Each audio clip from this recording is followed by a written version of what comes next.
गुरु प्यारी साध संगत जी, राधा स्वामी जी। प्यारी साध संगत जी, आप सभी के भीतर बैठे कुल मालिक को प्रणाम। आप सभी को प्रणाम। संगत जी, आज के इस रूहानियत भरे सत्संग में आप सभी का हार्दिक स्वागत। आज का यह सत्संग बड़ा ही खास और बड़ी ही रूहानियत से भरा हुआ सत्संग है। आज के इस सत्संग द्वारा हमें 5 नाम की ताकत के बारे में, अनहद नाम की ताकत के बारे में बड़े ही विस्तार पूर्वक समझने को मिलेगा। साथ ही आज के सत्संग द्वारा हमें नामदान से जुड़े कुछ गूढ़ रहस्यों के बारे में भी विस्तार पूर्वक समझने को मिलेगा और मनुष्य के इस जामे को हमने कैसे कुल मालिक की सच्ची भक्ति में लगाना है, इसके बारे में भी सतगुरु ने हमें बड़े ही विस्तार पूर्वक समझाया हुआ है। आप सभी सत्संगियों से यही विनती है, आज के इस खास सत्संग को अंत तक जरूर श्रवण करें। निरंतर सत्संग सुनने के लिए चैनल को सब्सक्राइब कर लें ताकि आने वाला हर सत्संग आप तक आसानी से पहुंच सके। आज के इस खास सत्संग की ओर बढ़ते हैं। सत्संग के वचन हैं, एक नाम ते सब जग उपजा। सत्संग में नाम की महिमा की गई है। जहाँ नाम की महिमा आती है वहाँ मनुष्य जन्म की महिमा भी ज़रूर होती है, क्योंकि मनुष्य का यह जामा ही हमें अमृत नाम से जोड़ सकता है, कुल मालिक उस परमात्मा से जोड़ सकता है। अगर हमें यह मनुष्य का जामा मिला हुआ है तो हमें इस मनुष्य के जामे का सदुपयोग करके हमें इस मनुष्य के जामे में बैठकर मालिक की सच्ची भक्ति करनी चाहिए, ताकि हमारा यह जो जन्मों जन्मों में नई नई योनियों में भटकने का कुचक्कर चल रहा है, यह समाप्त हो जाए और हमारी आत्मा मुक्त होकर सदा सदा के लिए प्रियतम परमात्मा में समा जाए। मनुष्य के इस जामे में, इसके भीतर बैठे उस परमात्मा की यात्रा तब तक पूरी नहीं होती जब तक कि हमें कोई पूर्ण गुरु ना मिल जाए। अगर पूर्ण गुरु से हमारा पूरे जीवन में मिलाप नहीं होता तो हमें सच्चे मार्ग की खबर नहीं लग पाती। हमें यह पता ही नहीं चलता कि परमात्मा तक पहुंचने का क्या ढंग है, उसे पाने का क्या ढंग है। परमात्मा को पाने का ढंग तो बड़ा ही सरल सा है, लेकिन हमने इतने जटिल ढंग खोज रखे हैं कि हम परमात्मा तक पहुंच ही नहीं पाते, उस तक ही नहीं पहुंच पाते जो हमारे पास है, हर पल हमारे करीब। उसकी आवाज़ नहीं सुन पाते जो हर पल हमसे बात करता।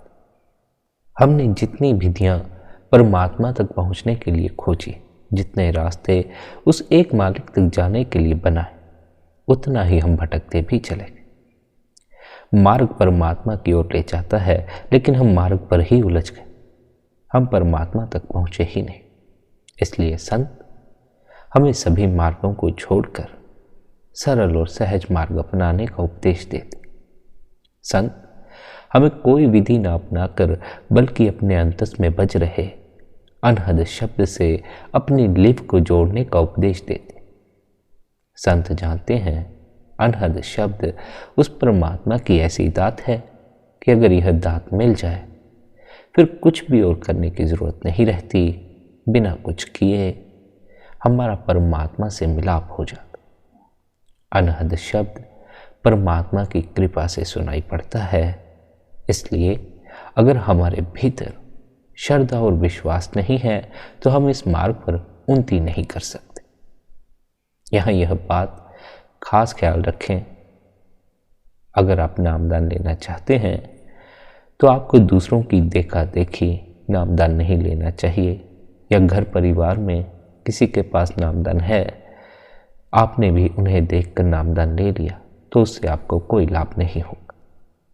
अगर अपने भीतर सच्ची श्रद्धा का जन्म नहीं हुआ है, सच्चा विश्वास गुरु के प्रति नहीं है, तो आपका लिया हुआ नामदान व्यर्थ चला जाएगा।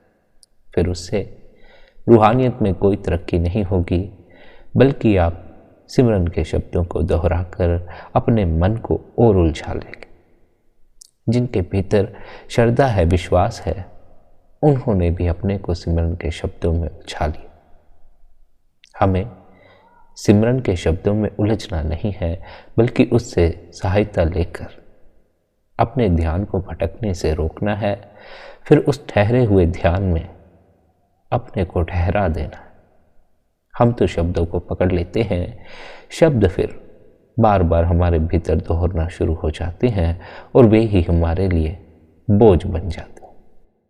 अगर पेट भरने के बाद भी खाना ही खाते रहे तो वह खाया हुआ ही आपके लिए परेशानी बन जाएगा।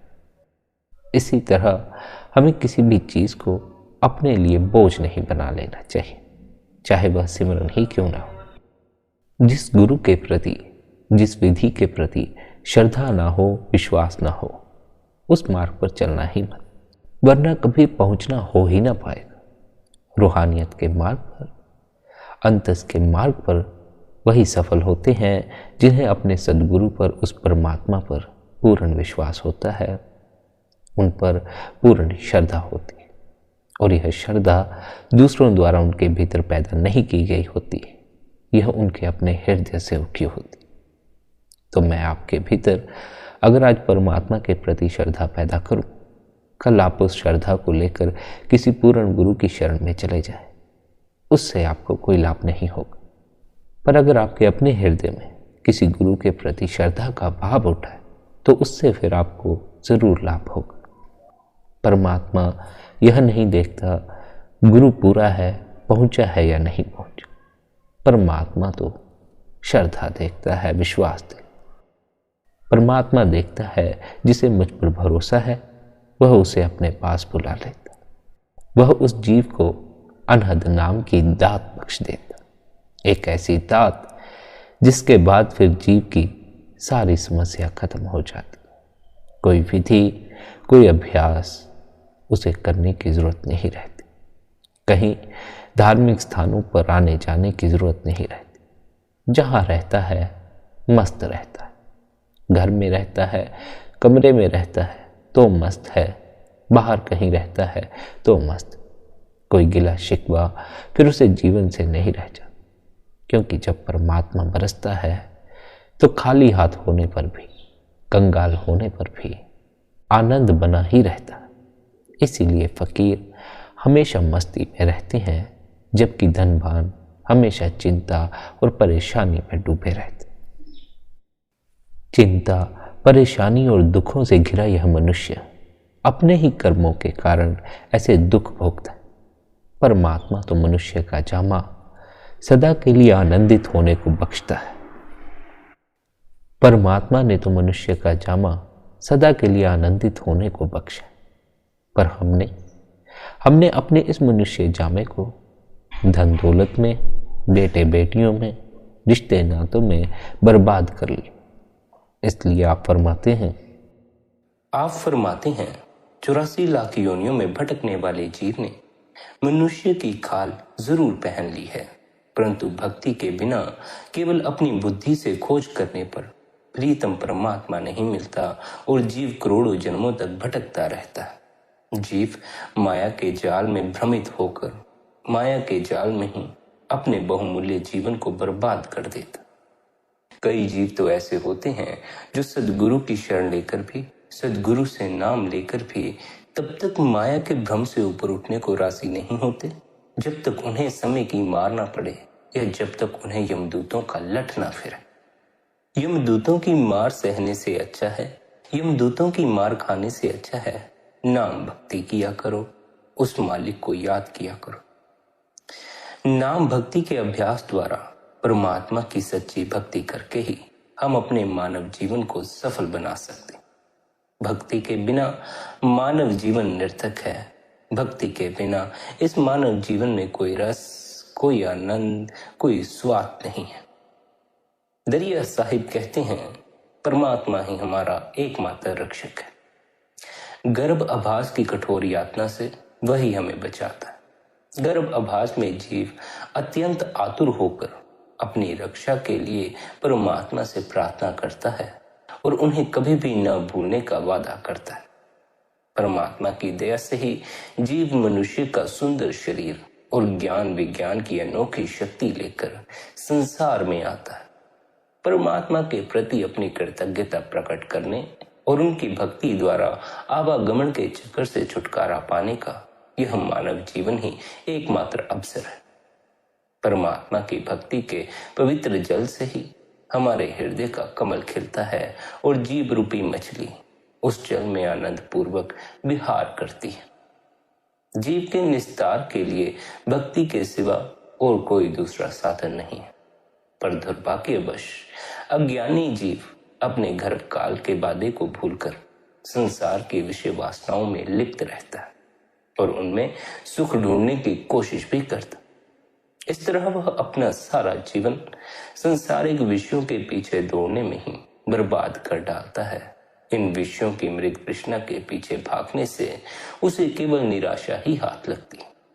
ऐसे जीवों को यमराज भी कठिन दंड देता है और उन्हें अनेक जन्मों तक दुर्गंधी के कीड़े और पशु पक्षियों की योनियों में भटकाता फिरता। भक्ति के बिना सब कुछ नष्ट हो जाता है। राजाओं की शान शौकत भी उनके साथ नहीं जाते। इस धरती पर कितनी ही राजधानियां बनी और पानी के बुलबुले के समान विनष्ट हो गए। इसलिए दरिया साहिब कहते हैं, ऐ मनुष्य, तुमने सुंदर मानव शरीर पाकर भी सोच विचार करके भक्ति का मार्ग नहीं अपनाया, तभी तो बिना आंखों के कीड़े बनकर दुर्गंधी में निवास करना पड़ रहा है। ऐ मनुष्य, तुम्हें परमात्मा ने नाक, कान, आंखें और सुंदर जीभ भी दी है। तुम्हारे पास पीठ है, पेट है, हाथ है और पांव है। तुम्हें सब चीजों को पहचानने की समझ दी हुई है। इतना सब होने के बावजूद तुमने अहंकार और माया के नशे में चूर होकर प्रभु का नाम भुला दिया है। सोच कर देखो, तुम्हें तब समझ आएगी जब जीवन रूपी दिया तेल और बाती के बिना बुझ जाएगा। मनुष्य जब इस संसार में आया था तो उसे सबने देखा था, परंतु संसार से जाते समय किसी ने उसका साथ नहीं देना है। यमदूतों ने उसे घेर कर पकड़ लेना है और मुश्कें बांधकर अपने साथ ले जाना है। मरने के बाद उसके शरीर को घड़ी भर के लिए भी घर में नहीं रहने दिया जाएगा। उसे अग्नि में जला दिया जाएगा। मित्र, संबंधी और आस पड़ोस वाले इसी जल्दबाजी में होंगे कि जल्द से जल्द अब जला कर आया जाए। मौत के आने का अंदेशा तो बना ही हुआ था, परंतु मौत कब आएगी इसकी खबर हमें कभी नहीं मिलती। आखिर में हम जैसे खाली हाथ इस दुनिया में आए थे, वैसे ही खाली हाथ यहां से चले जाते। मौत से बचाने वाले सद्गुरु के चरणों का अमृत हमें प्राप्त न हो तो हमें यमदूतों की मार सहनी पड़ती। इसलिए खुद सोच विचार कर परमात्मा की भक्ति करो। भक्ति करने से तुम्हारा जीवन धन्य हो जाएगा और संसार में तुम्हारे यश का उजाला फैल जाएगा। भक्ति करके संसार रूपी अंधे कुएं में नहीं पड़ोगे और अंतर में परमात्मा को प्रकट करके संसार सागर से पार हो जाओगे। फिर बुढ़ापे और मृत्यु से छूट जाओगे और कभी भी फिर मां के गर्भ में जन्म नहीं लेना पड़ेगा। इसलिए ऐसा संगियों, सद्गुरु के विचार पूर्वक कहे वचन पर ध्यान दो और उनके आंतरिक शीतल चरण कमलों की भक्ति में लग जाओ। जिन जीवों ने माया के नशे में चूर होकर अपने मनुष्य जन्म को माया की इस नगरी में ही बर्बाद कर दिया, विषय वासनाओं के पीछे भागकर ही बर्बाद कर दिया, ऐसे मनुष्यों, ऐसे जीवों के लिए, ऐसे मनुष्य के लिए दरिया साहिब कहते हैं, ऐ मनुष्य, तुमने संसार में आकर अपना जन्म बेकार ही गवा दिया। 10 मास तक मां के गर्भ में परमात्मा ने तुम्हारे शरीर को संवारा। शरीर में सबसे ऊपर रतन जड़ित मुकुट की तरह सिर लगा हुआ है, जिसके अंदर अनेक खंड ब्रह्मांड सुशोभित है, मानो जल में कमल खिले हुए हैं। तुम्हारे सुंदर दांत हैं तथा तुम्हें परमात्मा ने मीठे वचन बोलने के लिए सुंदर जीभ भी दी है। बचपन में तुम्हें दूध, पानी और अन्न दिया। सबसे सुंदर तुम्हारी आत्मा है जो सोच विचार करके प्रभु प्राप्ति के मार्ग पर चल सकती है। इतना सब कुछ होने के बावजूद तुमने परमात्मा के साथ नमक हरामी की और गर्भ में प्रभु से किया गया वादा भूल गए। तुमने तो गर्भ के कठोर कष्ट से निकालने के लिए प्रभु से विनती करते हुए यह वादा किया था कि यह जन्म लेने के बाद तुम सदा प्रभु भक्ति में लगे रहोगे। तुम तो सज धज कर अपनी सुंदर स्त्री पर आसक्त हो गए। जैसे एक शराबी नशे में मस्त होकर सबको गाली देता है, ठीक उसी तरह गर्भ में चूर होकर तुम गरजते हुए कड़वी बातें करते हो। तुम्हारे जैसे जीवों को मृत्यु के बाद यमदूत मुश्कें बांधकर दहकते हुए पत्थर पर डाल देते हैं और प्राणी को उलट पलट कर जलाते हैं। आप फरमाते हैं लोगों ने अपने जीवन की चारों अवस्थाएं परमात्मा की भक्ति के बिना ही गुजार दी। बचपन, किशोर अवस्था और जवानी बीत गई, बुढ़ापा आ गया, परंतु वे अब भी सुधरे नहीं हैं, अब भी सद्गुरु के उपदेश को समझते नहीं हैं, अब भी माया के नशे से ऊपर नहीं उठे। माया के नशे में चूर होकर जीव अहंकार के घोड़े पर सवार होकर बड़े ही कड़वे बोल बोलते हैं। जब भी साधुओं की महिमा सुनते हैं तो वे क्रोध से जल उठते हैं और बिगड़ कर खड़े हो उठते हैं। माया के नशे में चूर ऐसे लोग, हृदय में धोखा रखने वाले ऐसे लोग, कर्मों का हिसाब किताब करने वाले यम के हाथों में जब पड़ेंगे तो बहुत ही कष्ट उठाएंगे। इसलिए दरिया साहिब कहते हैं, हे परमार्थ के खोजियों, जो व्यक्ति यह बात समझने से नहीं समझता कि हमें परमात्मा की भक्ति करनी है तो संसार में उसे बहुत कष्ट, बहुत दुख उठाने पड़ते। आप खुद ही देख लें, आपने अपने जीवन में परमात्मा की भक्ति के अलावा जिन भी चीजों के लिए समय दिया होगा उनमें से अधिकतर चीजों से तो दुख ही निर्मित हुआ होगा। अगर आप इस संसार के पीछे भागे होंगे तब तो अवश्य ही दुख पाया होगा।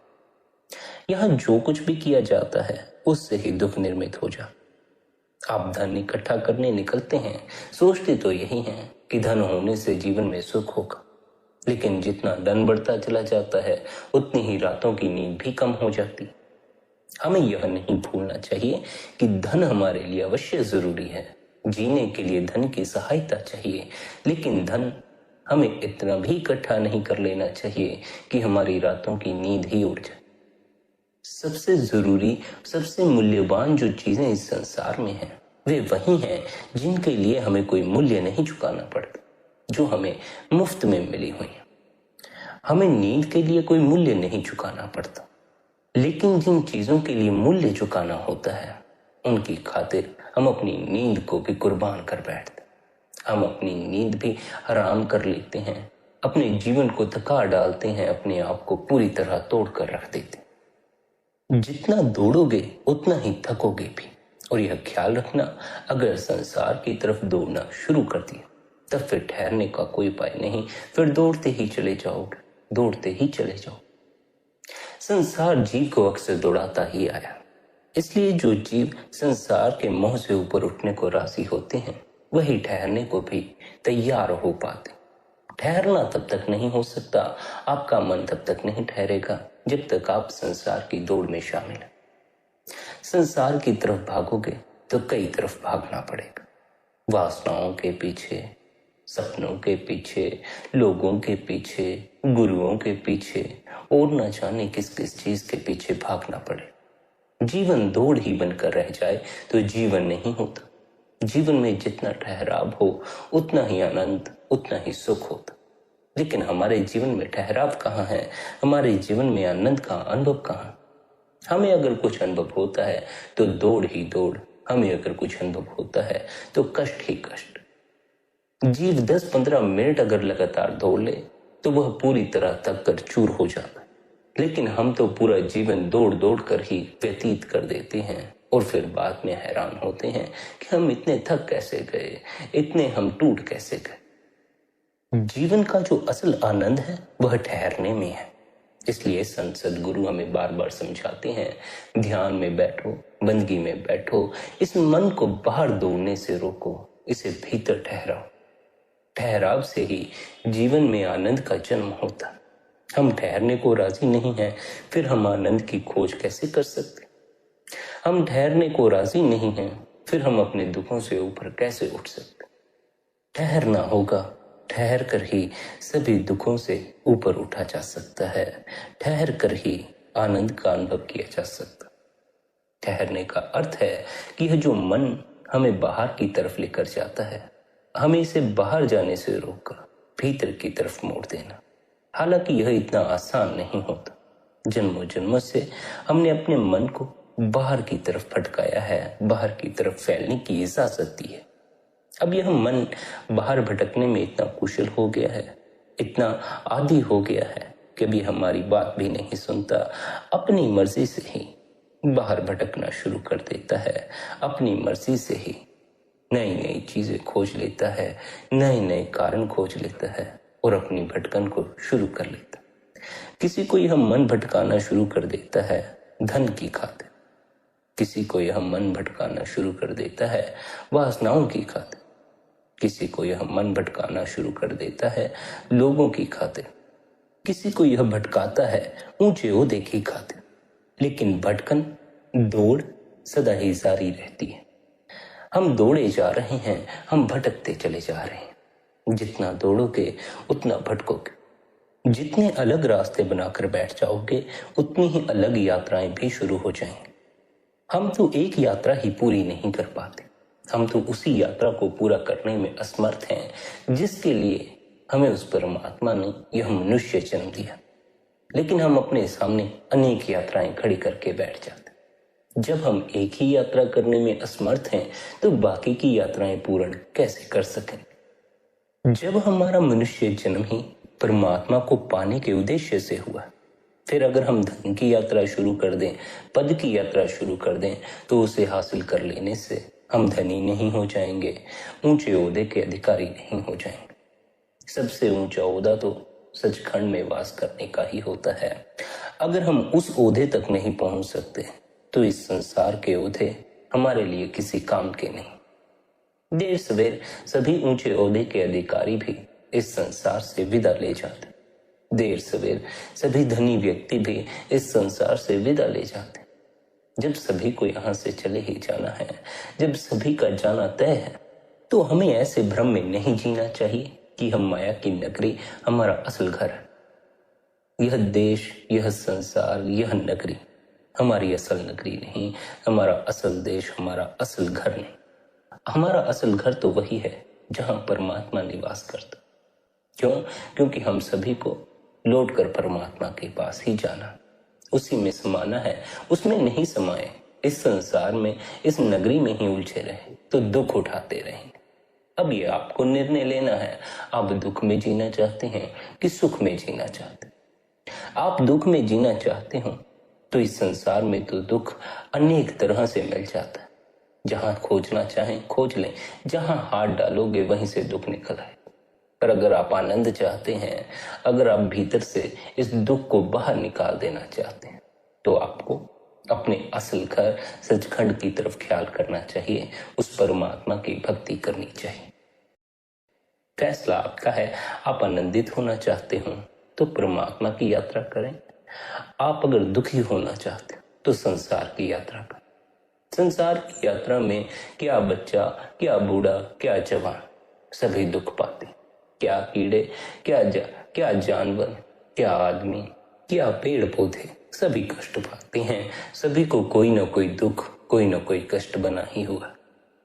पेड़ पौधों में चेतना इतनी विकसित नहीं, इसलिए वे अपने दुखड़ों पर रोते चिल्लाते नहीं। आदमी की चेतना सबसे ज्यादा विकसित है, इसलिए वह सबसे ज्यादा चिल्लाता है, उसे सबसे ज्यादा दर्द होता है, सबसे ज्यादा दुख होता है।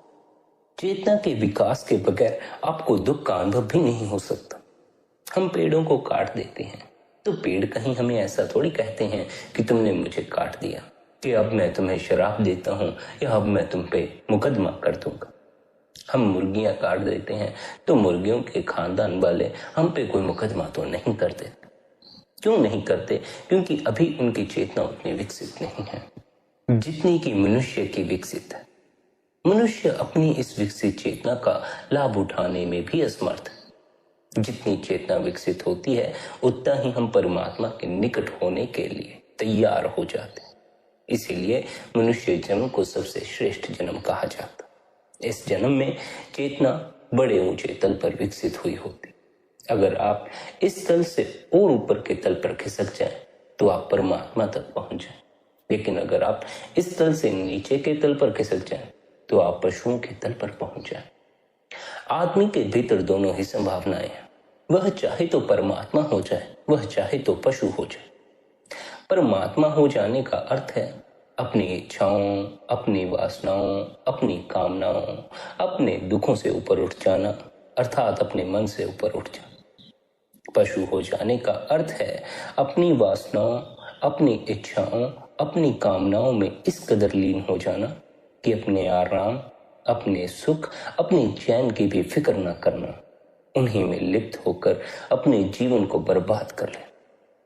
पशु को तो पशु होने के लिए पशु का जामा पहनना पड़ता, लेकिन मनुष्य को पशु होने के लिए पशु का जामा भी नहीं पहनना पड़ता।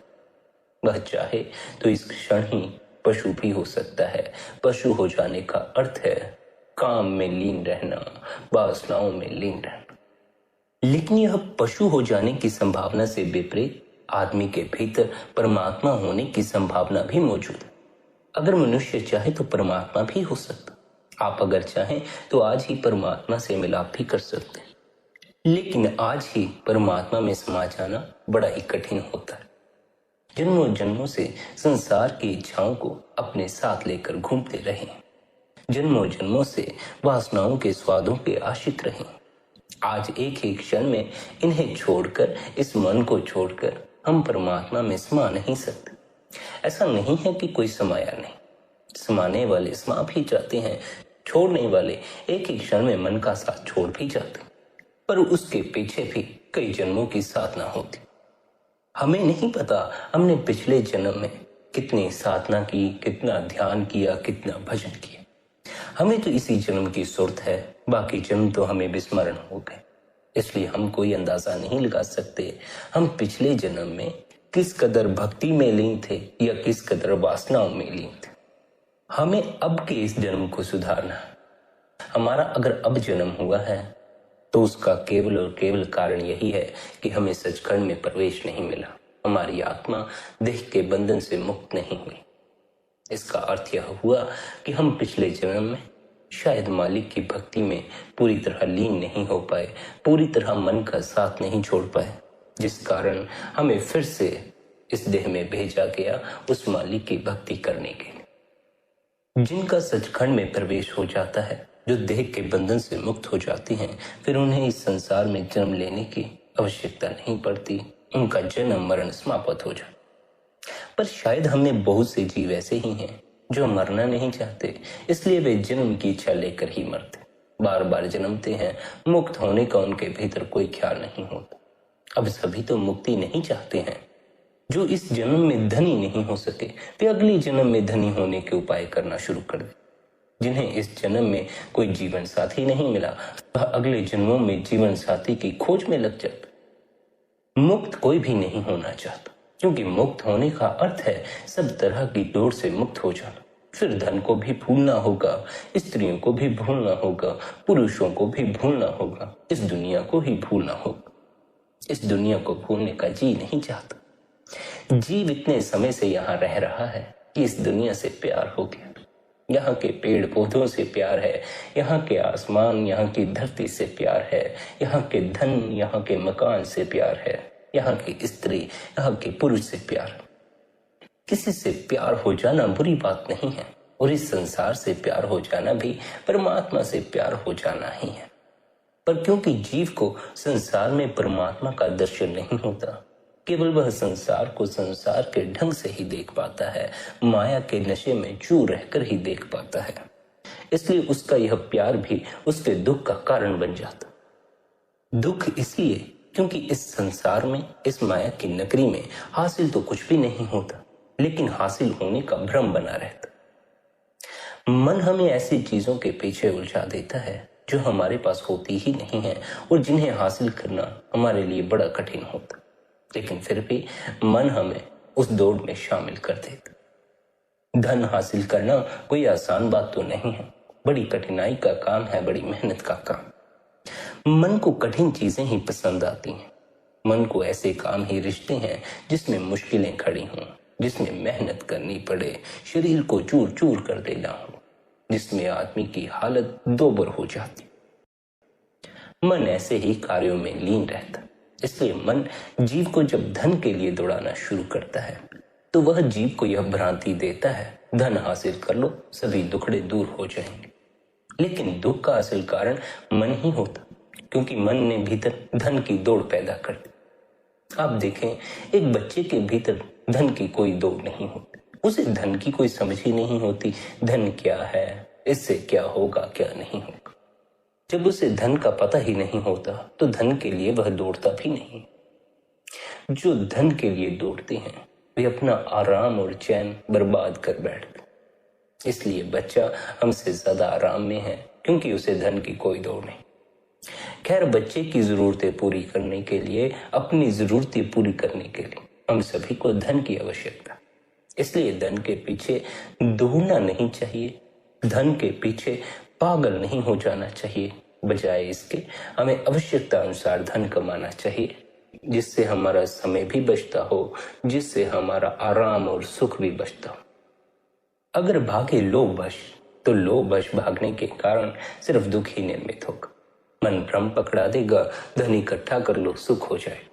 लेकिन मन का स्वभाव ऐसा है, जो हासिल कर लिया जाता है, जो मिल जाता है, यह उसकी ओर नजर भी नहीं जाने देता। जो धनी हो जाते हैं उन्हें धन की परवाह भी कहाँ रह जाती। मन का स्वभाव ही ऐसा है, जो कुछ हासिल होता है यह उसे ठुकरा देता है, उसे भुला देता। जो कुछ जीवन में जीव हासिल करता है, मन जीव को उसकी तरफ नजर ही नहीं करने देता। हालांकि एक वक्त था जब हमारे पास कुछ भी नहीं था, हम सब कुछ मन के कहे लगकर हासिल करने में लगे रहते, लेकिन यह मन कभी तृप्त नहीं होता। बचपन में यह मन कहता है जवान हो जाओ, जवानी में धन कमा लो, भोग विलासों का अनुभव कर लो, पदार्थों का अनुभव कर लो, सुख हो जाए। जवानी आती है तो जवानी में आदमी देखता है इतनी दौड़ है, इतना कष्ट है। इस कष्ट और दौड़ को देखते हुए अपने को दिलासा देता है कि अभी सह लेते हैं, अभी मेहनत मजदूरी कर लेते हैं, बुढ़ापे में ऐश की जिंदगी जी। बुढ़ापे में लोग हैं जिन्हें बुढ़ापे में भी सुख नहीं मिला। अब बुढ़ापा तो आखिरी अवस्था है, अब वे क्या करें। अब मन उन्हें अगले जन्म के झूठे वादे दे देता, मन उन्हें मृत्यु के बाद के झूठे वादे दे देता है। मन कहता है मालिक का नाम ले लो, स्वर्ग में निवास मिलेगा, मालिक की भक्ति कर लो, अगला जन्म बेहतर मिलेगा, डेरों पर जाकर सेवा कर लो, अगले जन्म में भलाई हो जाएगी। मन के पीछे लगने से कुछ हासिल ना होगा।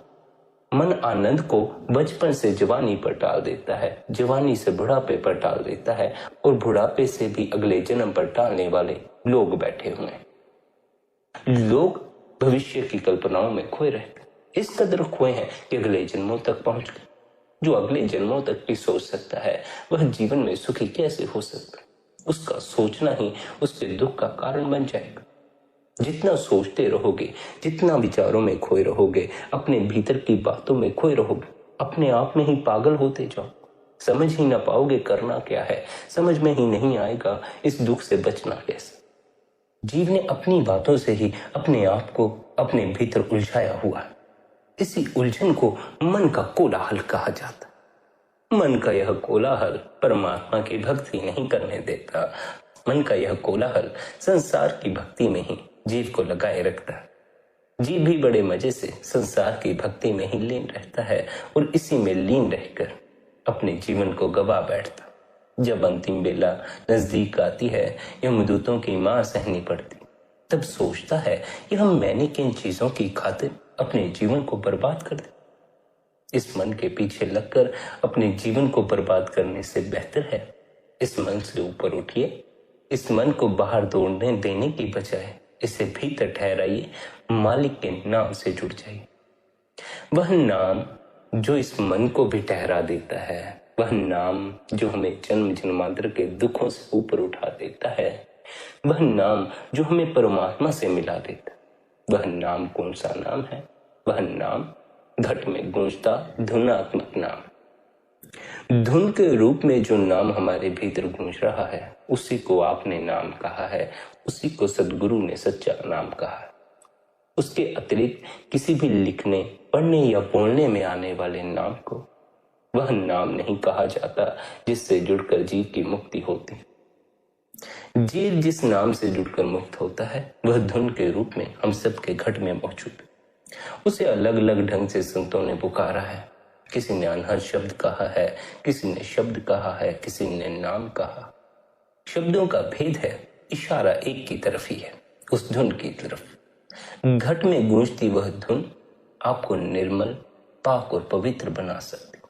घट में गूंजती वह धुन आपको वासनाओं, इच्छाओं और कामनाओं से ऊपर उठा सकती। घट में गूंजती वह धुन आपको परमात्मा के निकट ले जाकर एक दिन परमात्मा में ही समा सकती है।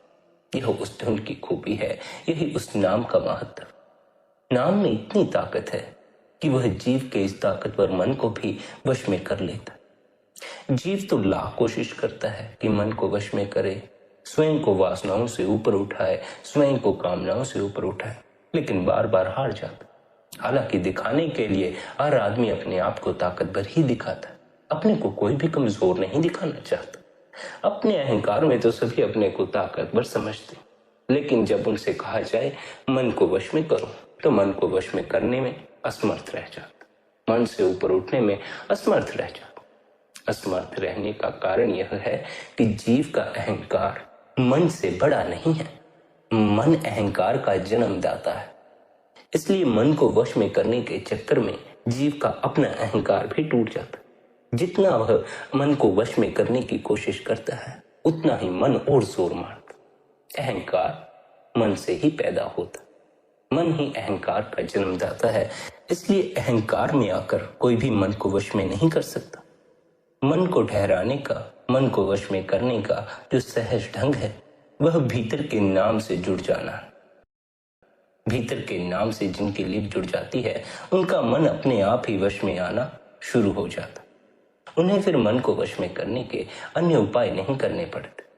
वे बस भीतर की धुन में अपने को लवलीन कर देते हैं और वह धुन उन्हें मन के विषैले प्रभाव से बचा लेती। लेकिन जो घट में गूंजता हुआ नाम है, उस नाम तक पहुंचने के लिए हमें गुरु द्वारा दिए हुए नाम का सहारा लेना पड़ता। गुरु द्वारा दिए हुए नाम से जुड़, गुरु द्वारा दिए नाम की भक्ति करके ही हम नाम भक्ति के अभ्यास तक पहुंचते। नाम भक्ति गुरु भक्ति के बिना मुकम्मल नहीं होती।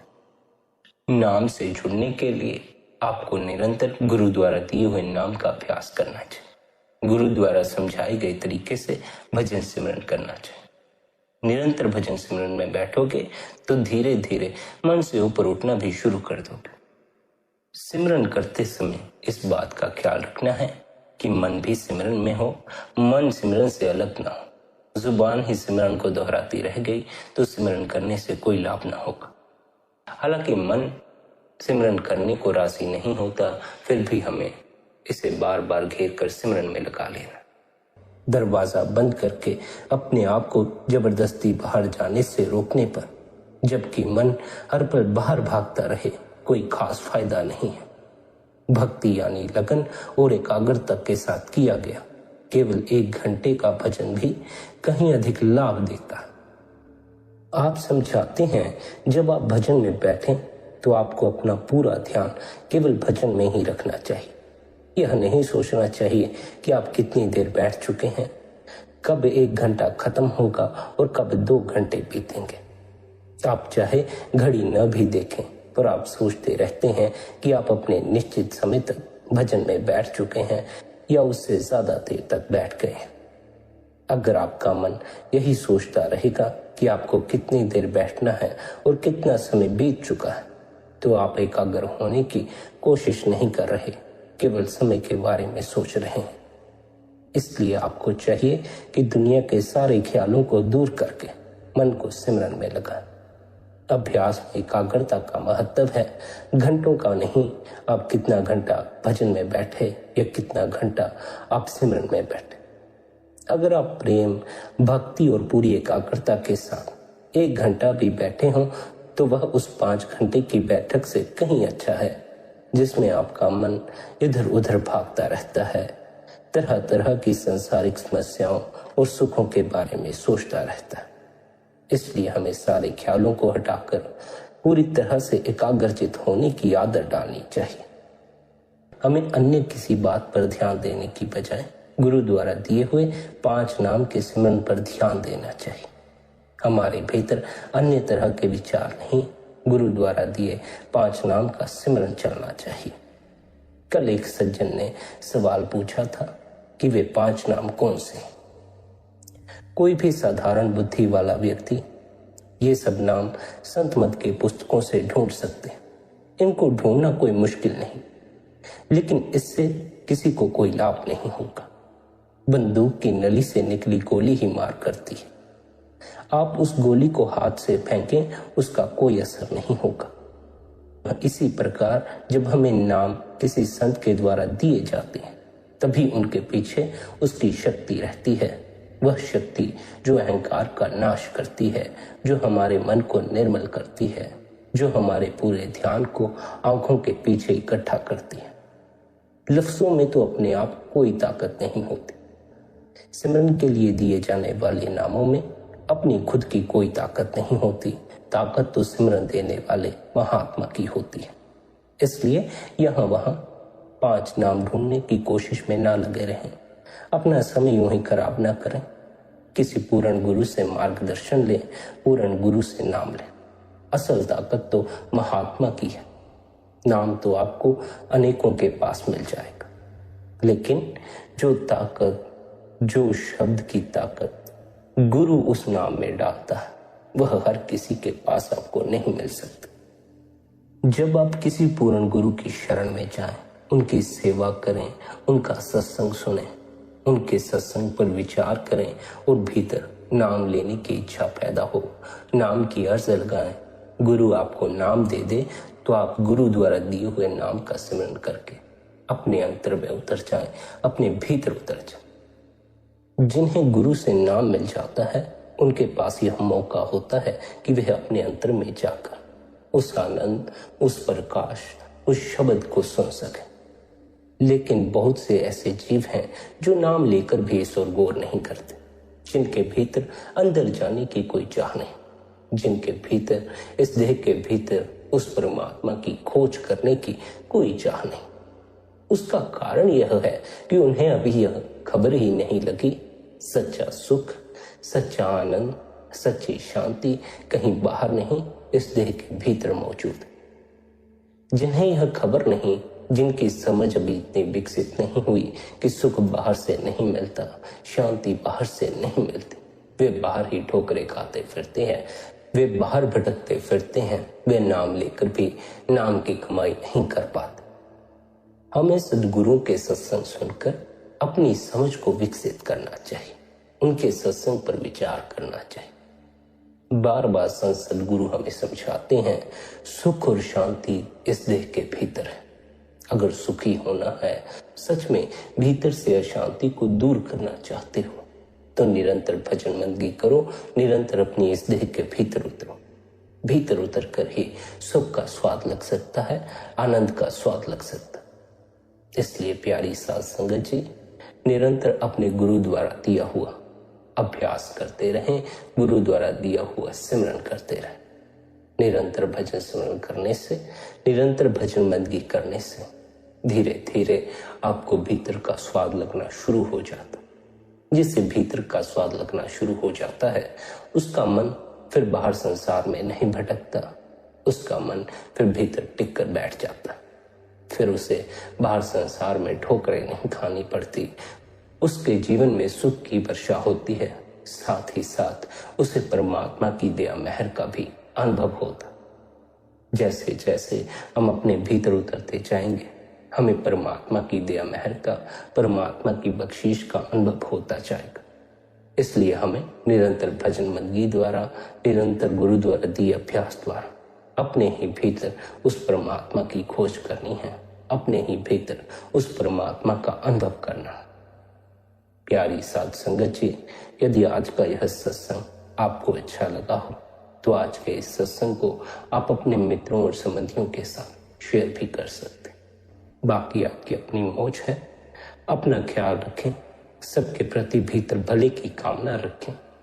इतने प्रेम और प्यार से आपने सत्संग को सुना, उसके लिए आप सभी का धन्यवाद। राधा स्वामी जी।